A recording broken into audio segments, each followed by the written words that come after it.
ẹni tó máa mú ẹ kúrò ní kó àgàn òun nìyẹn o tó máa sọ ẹ́ di ọlọ́mọ. ṣé wàá rí gbogbo ìyà tó ti jẹ fẹ́yìn rẹ̀ gbogbo ẹ̀ ti dópin láti ní. olóyè nìkan wà tó fẹ́ owó lọ́wọ́lọ́wọ́ wọ́n bá ní ìṣòro gbogbo ilé. kó o mọ ọkọ tó ń ṣe o kó o la ojú ẹ sílẹ̀ ṣé wọ́n mọ̀ pé ẹni tó bá bímọ fún ọkọ òun ló ní ọkọ òun ló ní ilé kódà òun ló ní gbogbo ogún ọkọ. aláìmọ̀ọ́rẹ́ mà ni wọ́n mọ́bìnrin yọ láti ọ̀rọ̀ tí mo ṣe fún ọ fúnra.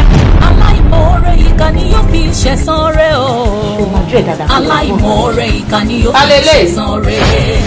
Kílẹ̀ tó kọ́ ṣùkà ó ṣe é ṣe kó ń rere ti bàjẹ́. Sọ́spẹ́ǹsì ilé ìgàlagà jù òyìnbó nínú sinimá titun. Aláìmoore Bọ́lá Kalẹ̀ Films and Records Nigeria Limited. Iṣẹ́ ńlá lèyí ó tó ti jáde.